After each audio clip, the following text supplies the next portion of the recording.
Hi, my name is Abby Jura, and I was a student in the Bronx who rode the BX12 along with, yes, along with 100,000 other daily riders where the buses are outrageously slow and unreliable. The Department of Transportation had planned to address this by building the Fordham Road busway, but plans were quickly derailed last year by powerful lobbyists who had the ear of Mayor Adams. Unfortunately, this is not uncommon when it comes to transformative street projects.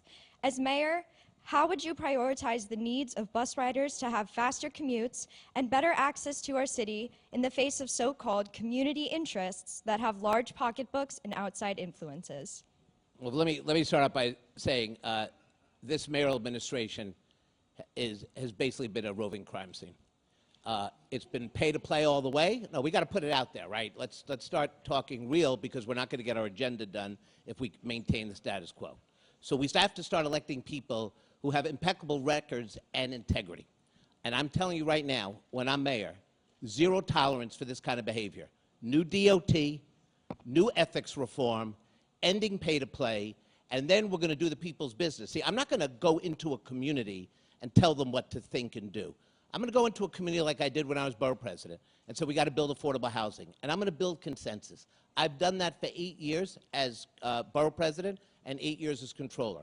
But I would get that Fordham Road proposal done.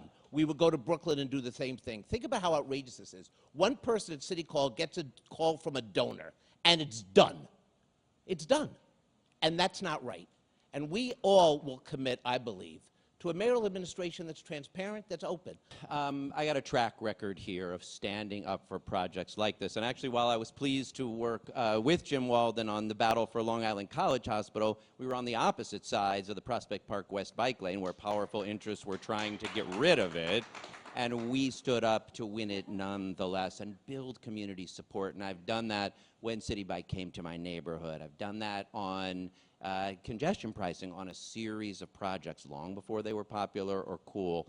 But you do it by starting to build consensus together. So I'd ask people to look at the way we approached the Gowanus rezoning, where we said, look, there's a huge opportunity here to create tons of affordable housing, transform a derelict canal, make new open space, invest in new infrastructure, improve public housing. But we're going to have to live with some folks who are not happy with the idea of change.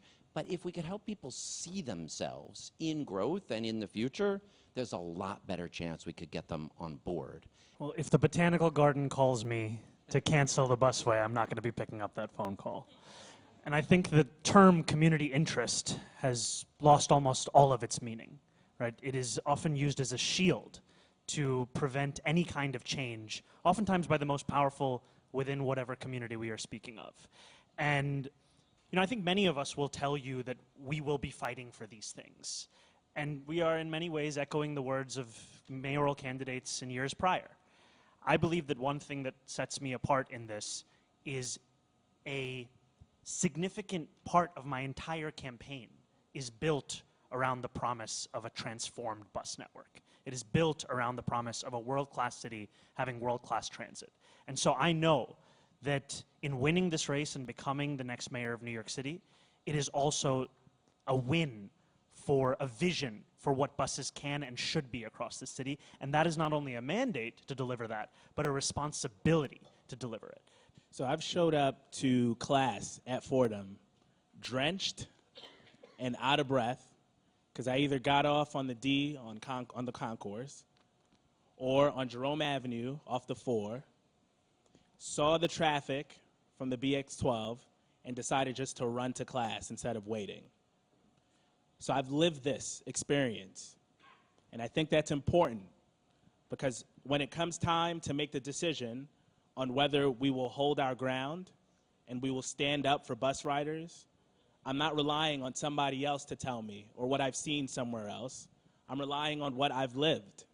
And so if that means investment in more DOT personnel so we can do more outreach so that we can build coalition, then that's what we have to do. If it means saying no to some of our friends, then that's what we will do. I will not accept that we can't accomplish these things. You know, there is 1 billion transit rides annually. And yet, in the 2021 mayoral election, only a little over 1 million New Yorkers came out to vote. That's to say that we are an electorate that can make or break this election in 2025. All right? This should be about mobilizing and creating a mandate for the mayor to be able to not only deliver on Fordham Road, not only deliver on Flatbush or Northern Boulevard or the Queensway in Eastern Queens. So many brilliant ideas that our fellow New Yorkers have been able to come up with. And that's with the imminent Interborough Express happening to connect Jackson Heights and Bay Ridge, which in my opinion should go all the way up to the Bronx to be able to connect all of our boroughs. But that really is not only going to take that mandate, it's not only going to take a mayor with a commitment, it's also going to take a mayor who knows how to do the job.